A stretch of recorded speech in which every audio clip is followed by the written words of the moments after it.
নমস্কার। সান্ধ্যকালীন এই অনুধ্যানে আপনাদের সকলকে আমন্ত্রণ জানিয়ে আজকে এই অনুধ্যান শুরু করতে চলেছি। ঠাকুর মা স্বামীজিকে প্রণাম জানিয়ে তাদের আশীর্বাদ প্রার্থনা করে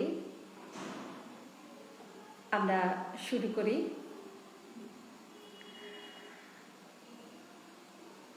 কিছুদিন আগেই ভগিনী নিবেদিতার জন্মদিন গেল। সে নিবেদিতাকে স্মরণ করব আমরা কিছুক্ষণ।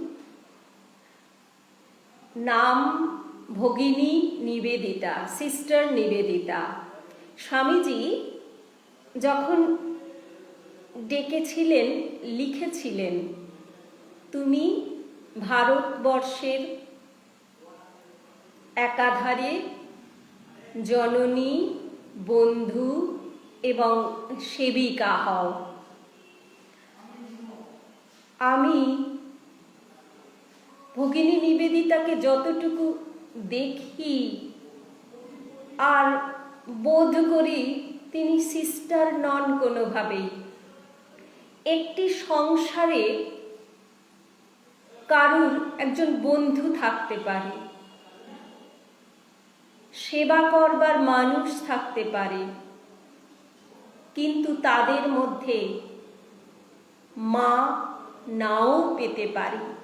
কিন্তু সংসারে যদি একটি মা থাকে, স্নেহময়ী মা, তাহলে সেই মায়ের মধ্যেই আমি সেবিকা পাব, আমি বন্ধু পাব। সিস্টার এই ভারতবর্ষ নামক শিশুটিকে এইখানে এসে কোলে তুলে নিয়েছিলেন এবং মানুষ করেছিলেন। কেন বলছি? 1898 থেকে 1911 যখন এলেন, তখন ভারতবর্ষের মানুষ তাদের শিরদাঁড়াগুলো বেঁকে গিয়েছে। কেন না, হীনমন্যতায় ভুগে ভুগে। একজন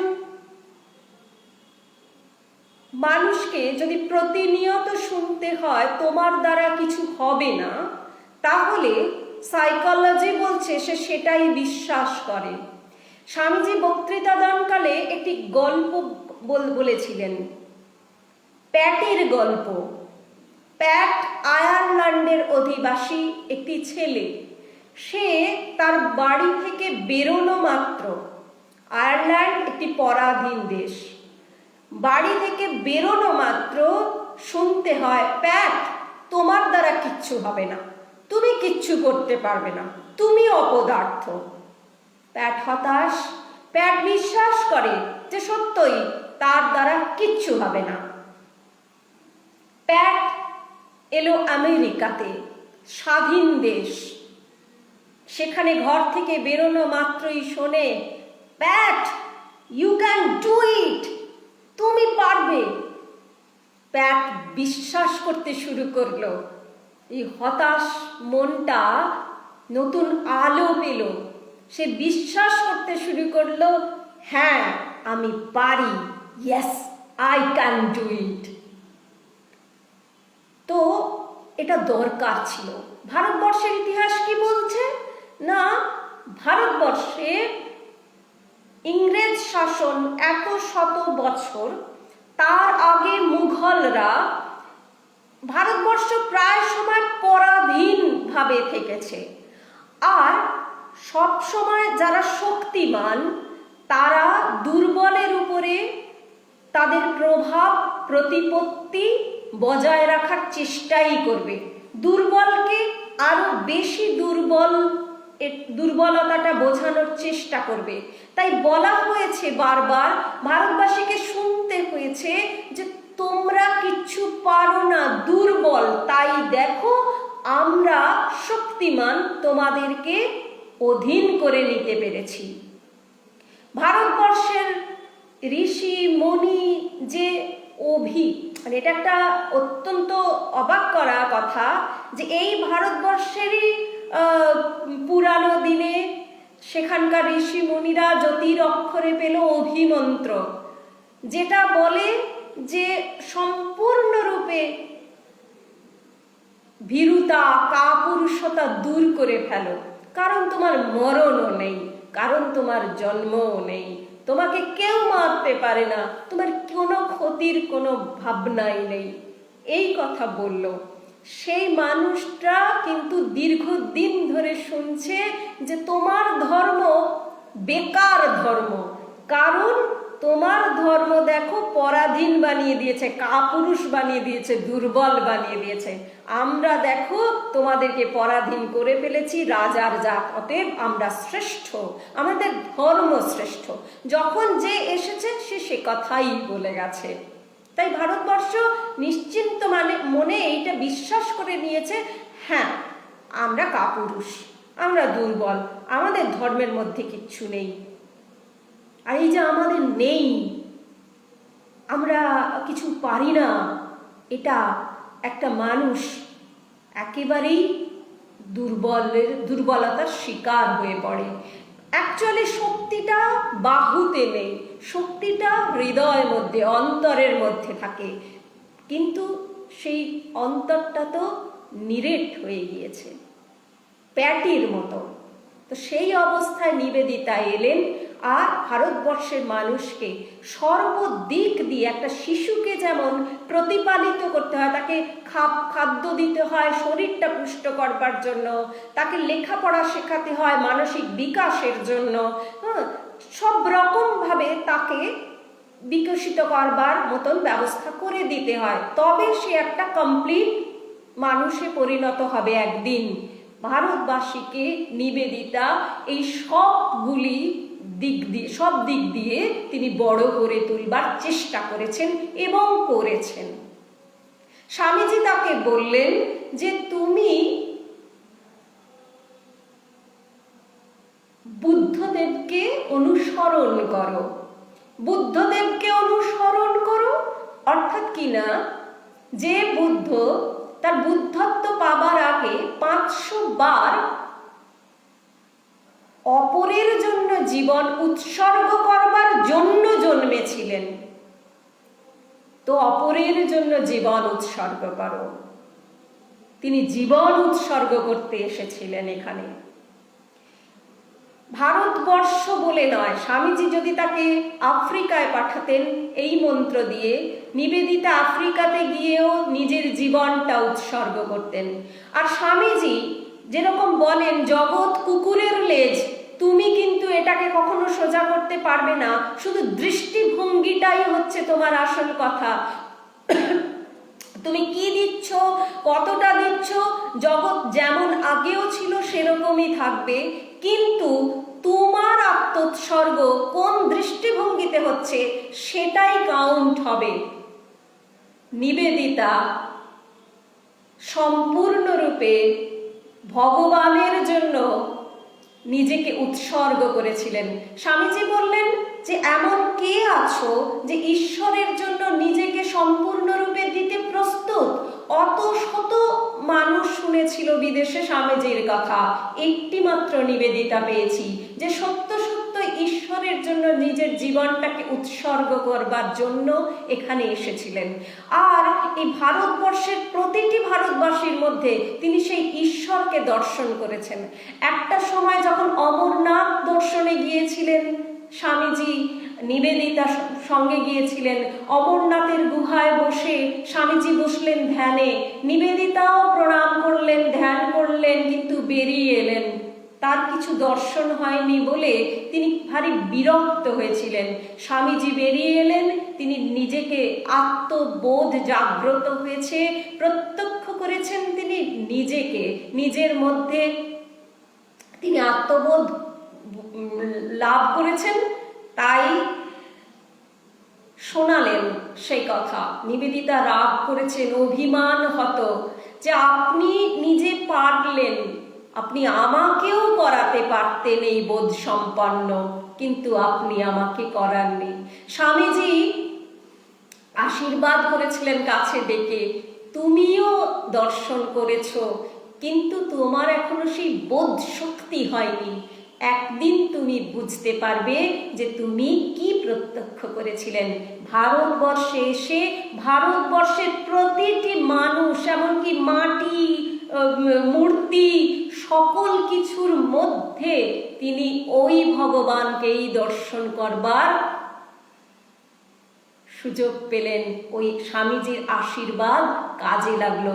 তাই একটা মাটির প্রদীপ, পিলসুজের উপরে তুচ্ছ একটা কয়েক আনা দামের মাটির প্রদীপ জ্বলছে, নিবেদিতা তার সামনে গিয়ে সেটা দেখে তার অন্য কিছু মনে হচ্ছে না।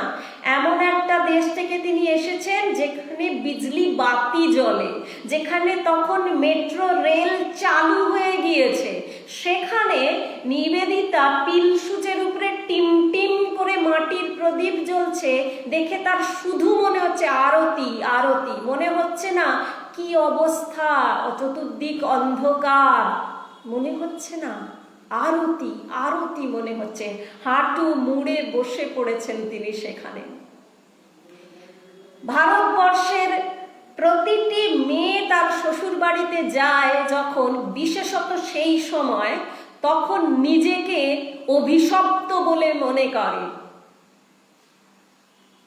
সে যে বাড়িতে লালিত পালিত হয়েছে সেই বাড়ি থেকে একটি অপরিচিত বাড়িতে আসতে হয়, সেখানে এককানা করে ভালো ব্যবহার পাবার তার কোনো আশা থাকে না, গঞ্জনাই সহ্য করতে হবে। অথচ সেখানে একটি বাচ্চা মেয়েকে ঘরের প্রতিটি কাজের, একজন পূর্ণবয়স্ক গিন্নির মতন সবটুকু কাজের দায়িত্ব নিতে হবে। স্বামীর বাবা মাকে নিজের বাবা মার থেকেও বেশি প্রাধান্য দিতে হবে। আর যে স্বামীর মুখাপেক্ষী হয়ে সেই স্ত্রী, হিন্দু বাড়ির মেয়েটি আসছে তার স্বামীর কাছে, সে স্বামী একটি স্ত্রী এনেছে বলে মনে করেন না, তিনি তার মায়ের বৌমা এনেছেন বলে গর্ববোধ করেন। তাই স্ত্রীকে এনে মায়ের হাতে তুলে দিয়ে বলেন, দেখো মা, আমি তোমার বৌমা এনেছি। অতএব শাশুড়ি যেমন ভাবে চালান তেমনি ভাবে তিনি চলতে থাকেন। এটা একটা অভিশাপের মতন জীবন। নিবেদিতা দেখছেন সাধনা, নিবেদিতা দেখছেন সাধনা, লিখছেন। তিনি তুলনা করছেন যে গির্জাতে, বিদেশে গির্জাতে সন্ন্যাসী হবার জন্য তখন তো ত্যাগ করতে হয়। সন্ন্যাসী হলে নিজের জীবনের সবটুকু আশা আকাঙ্ক্ষা, যা কিছু এতদিন পেয়ে এসেছি সবটুকু, এমনকি নিজের ভিতরে যে সমস্ত সুপ্ত ইচ্ছাগুলো রয়েছে সেগুলোকেও মারতে হয়, দমন করতে হয়। আর কি দেখতে হয়? নিজের মধ্যে প্রভু যিশুর ইচ্ছাকে চরিতার্থ করবার আকাঙ্ক্ষাকে জাগ্রত করতে হয়। প্রভু যিশুই প্রধান, তোমার ইচ্ছাই পূর্ণ করো, তুমি থাকো, আমি ভ্যানিশ হয়ে যাব। এইটা হচ্ছে সাধনা সেই সন্ন্যাসীর। নিবেদিতা বলছেন, একজন হিন্দু বাড়ির মেয়ে, ভারতীয় মেয়ে যখন শ্বশুর বাড়িতে যাচ্ছে তখন সে নিজেকে মারছে, নিজের পাওয়ার আকাঙ্ক্ষাকে মারছে। আর কাকে প্রাধান্য দিচ্ছে? সকলের সেবা, সকলকে ভালোবাসা, যাদের সে চেনেও না জানেও না, যারা তার সঙ্গে ভালো ব্যবহারও পর্যন্ত করছে না, এমনকি অত্যাচারও হয়তো করছে, তবু তাদেরকে ভালোবাসা। এটা সে ইচ্ছা করে আনন্দের সঙ্গে করছে। এটা হচ্ছে ওই নান হবার সাধনা। যেরকম হয় গির্জায় সন্ন্যাসীরা করে, শ্বশুর বাড়িতে এসে প্রতিটি হিন্দু মেয়ে এই সাধনা করে চলে। কোন জায়গা থেকে তিনি দেখছেন এ ওই আশীর্বাদের ফসল।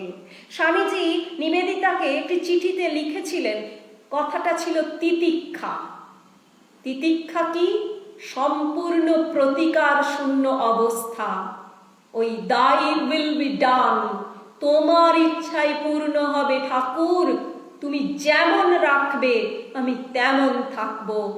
তুমি মারলে মারবে, রাখলে আমি তোমারই থাকবো। আমার যাই দুর্ভোগ হোক আর আনন্দ সুখে বয়ে যায়, আমি শুধু তোমার পাটি ধরে থাকবো। আমার আর কিছু চাই না।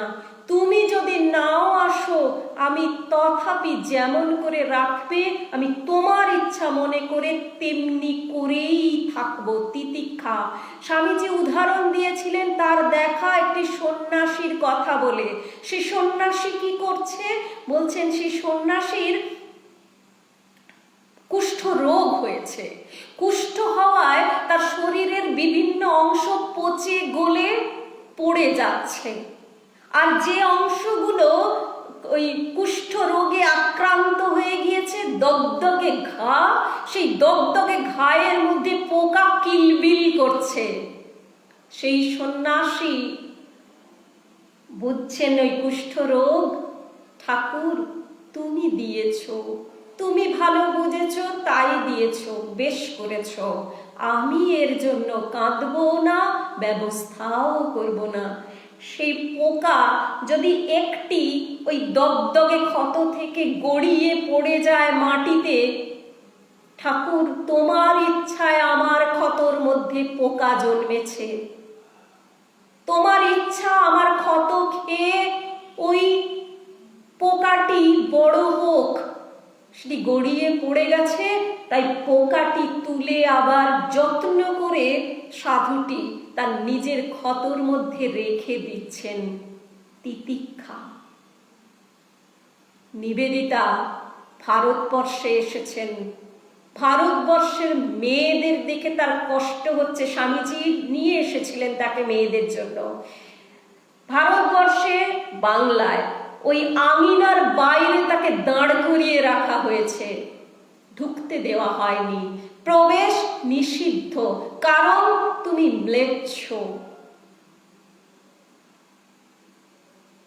তথাপি ঠাকুর তোমার ইচ্ছা আমি দাঁড়িয়ে আছি বাইরে, কিন্তু তিনিও ওই তিতিক্ষা প্র্যাকটিস করছেন।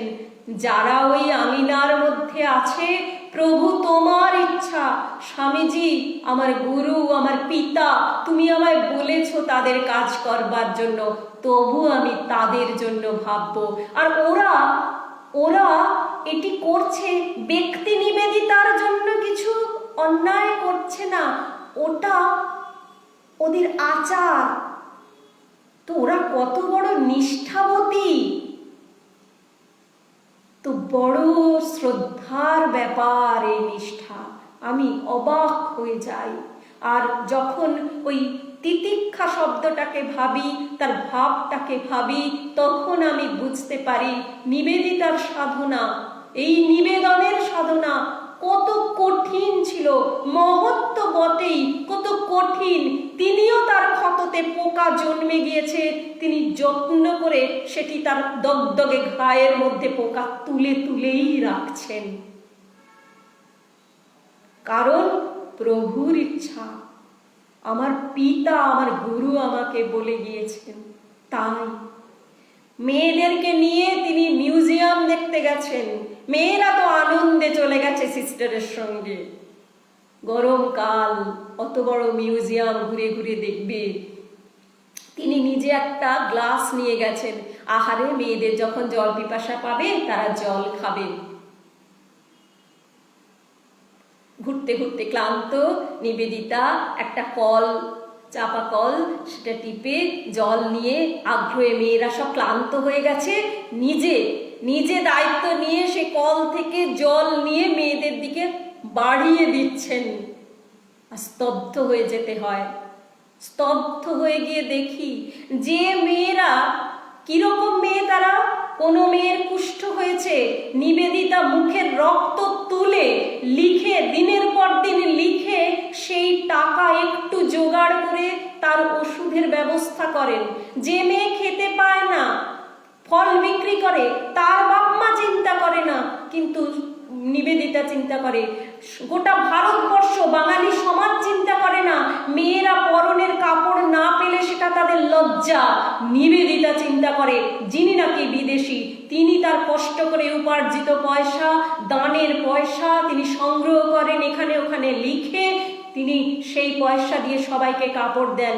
যে মেয়েটি বিধবা, যে মেয়েটি বাড়িতে না খেয়ে উপবাস করে চলে এসেছে, নিবেদিতা সারাদিন না খেয়ে বসে থাকেন তার জন্য, যে আহারে বাছা আমার, তুমি খেয়ে যাবে আমার কাছ থেকে। কোনোদিন যদি ভুলে গিয়ে তিনি চলে যান একবার জগদীশচন্দ্র বসুর বাড়িতে তিনি চলে গিয়েছিলেন, সেখানেও তিনি একটি অত্যন্ত গুরুত্বপূর্ণ কাজই করছিলেন। আমাদের জগদীশচন্দ্র বসু, ভারতীয় জগদীশচন্দ্র বসু, ইতিহাসে লেখা থাকে যে স্বনামধন্য সেই ভারতীয় বৈজ্ঞানিকের নাম কি, যিনি উদ্ভিদের মধ্যে প্রাণ আছে আবিষ্কার করেছিলেন। আমরা গর্ব করে বলি সেই ভারতীয় বৈজ্ঞানিক জগদীশচন্দ্র বসু। কিন্তু তাকে বৈজ্ঞানিক সারা পৃথিবীতে বিশ্ববিখ্যাত বৈজ্ঞানিক হিসাবে সম্মান আদায় করে দেবার জন্য যা করার দরকার সেটা করে দিয়েছিলেন নিবেদিতা। প্রত্যেকটা প্রচ্ছদ তিনি লিখেছিলেন।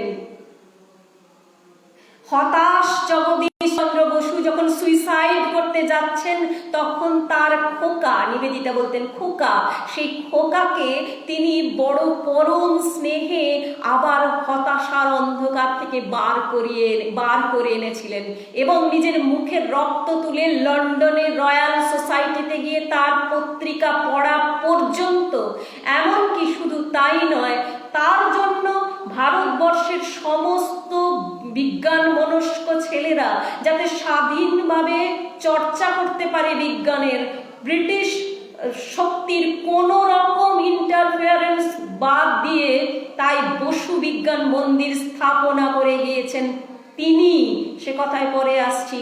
তো এহেন মেয়েরা, সেই মেয়েরা, তো যেটা বলছিলাম, জগদীশচন্দ্র বসুর বাড়িতে গিয়েছেন, নিরম্ব উপবাস আছে, সেদিন তাকে খেতে না দিয়ে চলে গেছেন। তাই হঠাৎ মনে পড়াতে তিনি দৌড়ে দৌড়ে এসছেন। দৌড়ে দৌড়ে এসে প্রহরীকে জিজ্ঞাসা করছে, আমার মেয়েটি গেল কোথায়? না, সে তো বাড়ি চলে গেছে। তিনি বাড়ি থেকে তাকে ডেকে নিয়ে এসেছেন। ডেকে নিয়ে এসে প্রায় কান্নার স্বরে বলছেন, আহারে মেয়ে, তুমি খাওনি আর আমি খেয়ে ফেলেছি।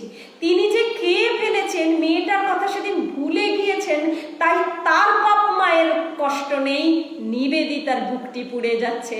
আর সেই জল যখন তাদেরই তৃষ্ণার্ত মুখের দিকে বাড়িয়ে দিয়েছেন, তখন সেই মেয়েরা সাহস করে হাতটা বাড়াতে পারছে না সিস্টারের হাত থেকে ওই আদর ভর্তি গ্লাসটা নেবার জন্য। তারা একে অপরের মুখের দিকে তাকিয়ে দাঁড়িয়ে আছে। সিস্টার বুঝতে পেরেছেন, তিনি তাড়াতাড়ি জলটা ফেলে ওটা ওখানে রেখে দিয়েছেন। রেখে দিয়ে সরে এসে একদিকে জড়সড় হয়ে যেন প্রচণ্ড তিনি অপরাধ করেছেন, এই অপরাধী ভাবে দাঁড়িয়ে রয়েছেন যে ওদের জল খেতে আমি একটু দেরি করিয়ে দিলাম, ওদের কষ্ট আমি দীর্ঘায়িত করে দিলাম। তখন মেয়েরা গিয়ে সেই গ্লাস নিয়ে জল খাচ্ছে। এই যে পোকা তুলে নিজের ক্ষতে দেওয়া, এই হচ্ছে তিতিক্ষা। আর স্বামীজি তাকে নিয়ে এসেছিলেন এই কাজ করবার জন্য।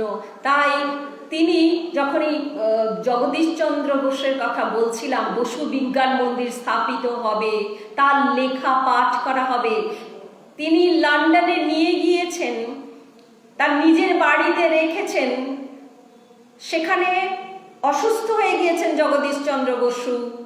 অসুস্থ হয়ে গিয়ে অপারেশন করতে হয়েছে। নিবেদিতা নিজের হাতে তার সেবা করছেন। তিনি স্বামীজিকে মানেন, যার সেবা করছেন সেই জগদীশচন্দ্র বসু। নিবেদিতা মূর্তি পুজো মানেন এবং তিনি স্বামীজির কথায় ওঠেন বসেন, তাকে বড় মানেন। এইটি নিয়ে বিদ্রূপ করে চিঠি পাঠাচ্ছেন ভারতবর্ষে। আমি বলবো না যে ওই ক্ষতর মধ্যে পোকা দেখতে পাচ্ছি, তথাপি প্রভু তুমি ক্ষত দিয়েছ, এ ক্ষত থাকুক, এই সাধনা চলছে নিবেদিতার। সেই জগদীশচন্দ্র বসু যাতে পত্রিকায় রয়্যাল সোসাইটিতে তার লেখা বেরোয় এবং বসু বিজ্ঞান মন্দির স্থাপিত হয়, তার পরীক্ষা নিরীক্ষা যাতে কোথাও কোনো অসুবিধা প্রাপ্ত না হয়, তাই তিনি ধীরা মাতা, স্বামীজির ধীরা মাতা মিসেস সারা বুলকে তিনি করেছেন। তার মিসেস সারা বুলের একটি মেয়ে রয়েছে অলি বুল, তার মাথাটা একটু খারাপ, মাকে প্রচণ্ড সে কষ্ট যন্ত্রণা দেয়, আর তার স্বামী মারা গিয়েছেন। হ্যাঁ, তো তিনি বড় দুঃখিনী মহিলা, কিন্তু অঢেল সম্পত্তির মালিক, কিন্তু মাতৃ হৃদয় বড় পিপাসার্থ। আর জগদীশচন্দ্র বসু তিনি হতাশ, তো তিনি তাকে বলেছেন যে এই তোমার ছেলে। তো জগদীশচন্দ্র বসু তার ধর্ম ছেলে, এই রকম ব্যাপার। আর জগদীশচন্দ্র বসু তাকে মা বলেন। সারা বুল মারা যাচ্ছেন, ডেথ বেডে রয়েছেন, নিবেদিতা গিয়েছেন। সারা বুলের তখন মানে নিজের মাথার ঠিক নেই, তান্ত্রিক মতে নানান রকম সাধনা করছেন, তিনি প্রায় ঠাকুর মা স্বামীজিকে ভুলতে বসেছেন। নিবেদিতা চান যে এই শেষ সময়ে অন্তত স্বামীজিকে তার মনে থাক, ঠাকুরকে একটু মনে পড়ুক, মাকে তিনি মনে রাখুন, তাই খুব প্রার্থনা। আর কিছু যদি ভালো হয় শরীরের, তার জন্য ভারতবর্ষ থেকে তিনি কিছু ধাত্রীফল মানে ওই ত্রিফলা সঙ্গে করে নিয়ে গিয়েছেন যে তাকে খাওয়াবেন। ভারতবর্ষের আয়ুর্বেদিক জিনিস এ যেন মৃত মানুষকেও তুলে আনতে পারে, এ নিবেদিতার বিশ্বাস। তো তিনি নিয়ে গিয়েছেন, খাইয়েছেন, তার সেবা শুশ্রূষা করেছেন, অনেকটা সুস্থ হয়েছিল।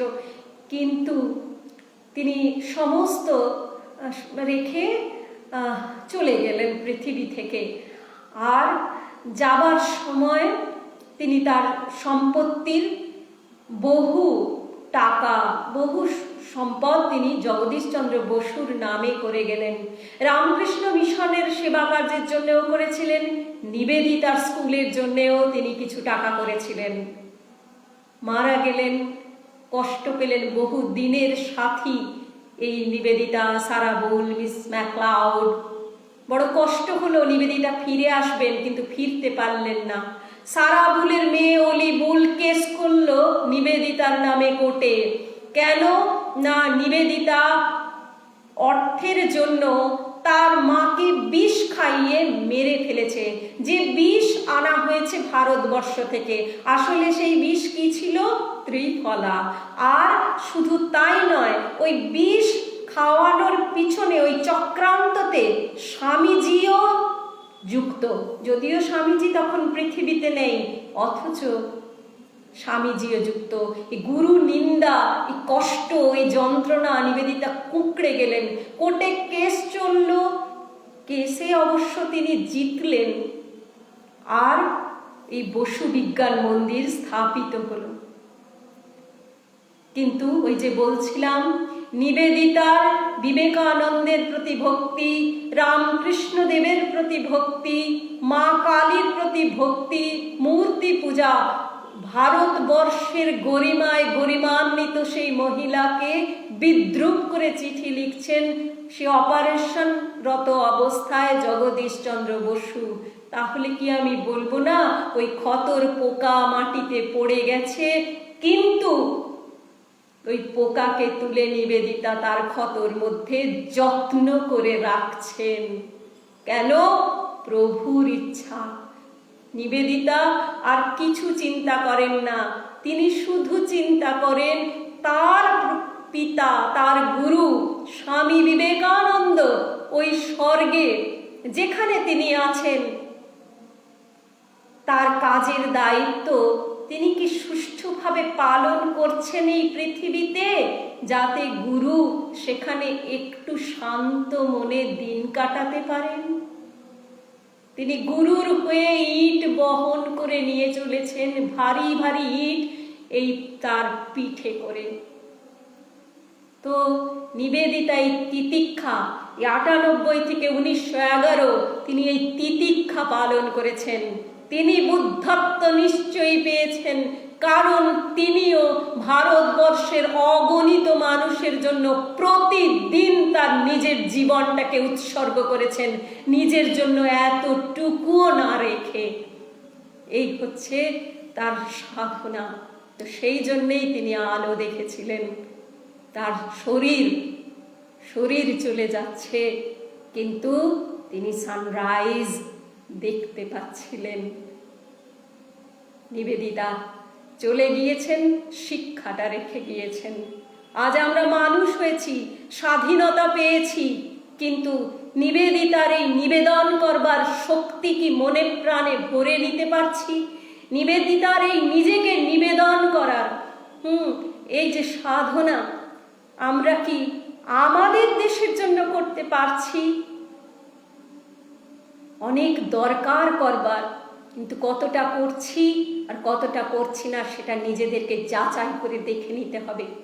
তাই সবাইকে বলি, আমি নিজেকেও বারবার করে বলি যে নিবেদিতা হও। কি হব আমি বড় হয়ে? ডাক্তার নয়, ইঞ্জিনিয়ার নয়, প্রথমত মানুষ হও, আর পারলে নিবেদিতা হও। নিজেকে নিবেদন করো। আধ্যাত্মিকতার মূলই এই। সকলে ভালো থাকবেন। আজকের অনুধ্যান এখানেই শেষ করছি। শুভরাত্রি।